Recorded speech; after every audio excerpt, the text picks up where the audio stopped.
Hi everybody, it's Bob from Morel Design. This week we're going to be going over my latest addition to my collection, the 8-Bit Key. Uh, it was inspired from a book that I read recently called Ready Player One, which goes over a lot of 80s references in games as well. So the game that it goes over the most, I think, is Adventure, the old Atari game where you have to go find these keys um, and then move them to a location by going through the dungeons and whatnot and stuff like that. So that kind of resonated with me at a level that made me very nostalgic. So I decided to come up with the keys, in 3D print them and see if other people, are enjoying them as much as I am. So we're going to take a look at, how I use the materials to kind of represent the different keys shown in the book, but making all the materials available so you don't have to be kind of restricted to what's there. I mean, you don't have to enjoy the book to enjoy the pendant. So let's take a look at it. All right. Okay, so this is the gold key. Well, matte gold steel key is actually representing the copper key from the book, at least for my reasons. You don't have to buy or enjoy this because you read the book. I mean, if you're just a fan of the old Atari games with the 8-bit keys, these are pretty good representations of them, and they do have a 3mm hole going through the sides for pendant. And feel free to give me a shout out if you would rather have this item without the hole in it. It's very easy for me to do and upload into Shapeways. I wouldn't come back and ask you to pay me extra for it. I would just upload another version of this with it up there for no charge, no extra charge anyway. Just whatever the shop and charges for printing and my markup, which happens on Shapeways. Is if you're kind of an aspiring Shapeways artist and you want to know kind of how it works, it's actually very simple. They have a base charge, and you figure out how much you want to make for this item. Like, say if I think this will sell 100 items or something like that, and I want to make a certain amount of money. Like, this took me very little time to do, so my return on investment would be really quick if I charged a lot of money on it, but I would need somebody to buy, have to buy it. So you want to keep your expectations within the realm of reason. So if you keep it kind of on the low side, you might get more turnout, and more people will enjoy your work and that kind of thing too. And that's kind of the emotional paycheck too, if people enjoy your work.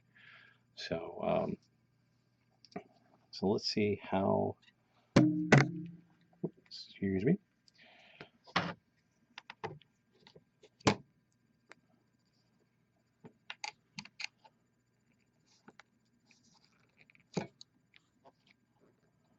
So it's about 3/4 of an inch long. That is kind of my standby.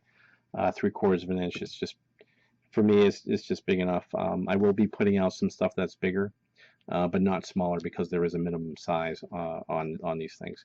So so that's the matte gold steel. So the next one, to kind of represent the jade key, I used a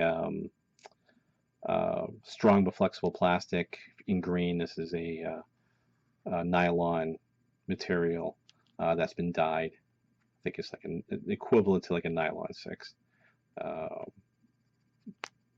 But they don't really have the actual material data available. I should just look up their machine and try to figure out what the material is, because the machines are, a lot of industry standard machines are the same. There's not a whole lot of players in the game. And here is the clear acrylic plastic, and that came out really well. I do like the fact that you can see right through it, and although you do see the hole through it, but you'll if you end up putting a chain through it, it's not going to be that bad actually. It looked kind of neat, kind of going through it. So that's the clear acrylic, and the clear acrylic is a little bit more expensive um, than the strong flexible plastic. This stuff's actually fairly inexpensive. It's really affordable. I think the most expensive are the steels, but even the regular steels aren't that expensive, not as much as I would have thought anyway. I was really surprised at how inexpensive that was. And for the third option, this was the a high detail plastic. Now I don't really need the high detail obviously because it's 8-bit and it's really kind of, but sometimes you do want to get those square edges square, and you want that look to stay that way. You don't want any rounded edges from the printer heads, uh, misinterpreting the edge details. So this came out really well. I might actually try to find a dye for it so it could look kind of greenish for a jade key that's actually kind of translucent, not like a solid green. So, but all in all, it's really really happy that everything came out exactly the way I planned. Now, if you plan on using a chain for these, they're a little bit too big for a jump ring. So if you take a look at jump ring, I can't pass a jump ring all the way through there. I could pass a jump ring through.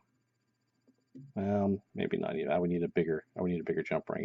It would probably need to be like a 10 millimeter or a 9 millimeter jump ring. You could probably get one. You can probably get one through it, but it wouldn't be happy. It wouldn't look good. And you don't want a chain that's too thick. Because something like this won't go through there easily. But if you get a thin chain, and you'll see in the pictures that I post on these and on the website, the chains they are shown with a chain on it. So if I can get this on camera, if I can remember that I'm on camera. So these kind of chains will go right through.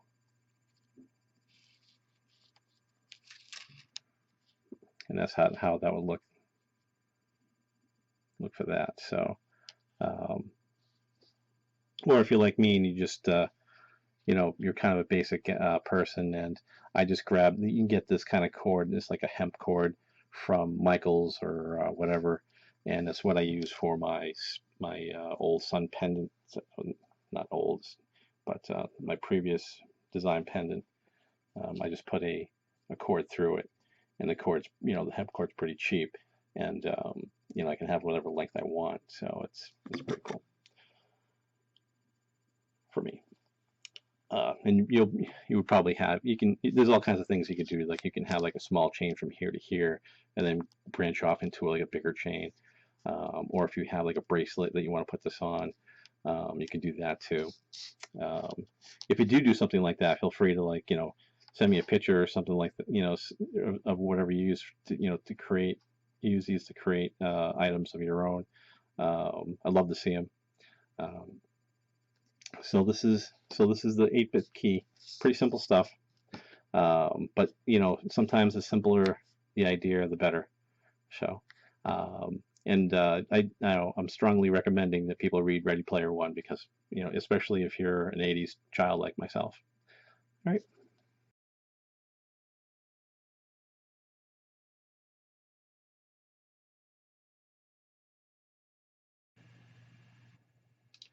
Okay, so that was the 8-bit key. I actually didn't get a chance to tell you how thick it was. I showed you how long it was, but it was 3/4 of an inch long and let's see, almost 200 thousandths thick. So 0.75 inches, 0.20 inches wide. What was it in metric? 5 millimeters wide. So I do kind of mix my units every now and then. Shh, don't tell anybody. So I hope you enjoyed, that, or if you have any suggestions or comments, constructive comments, please, feel free to leave them below. If you have any requests, please let me know. Please like and subscribe. so I know, if this is actually helping anybody, or if you have any input, I'm open. So I will hopefully next week um, get into some of my rune pendant designs that I've been working on.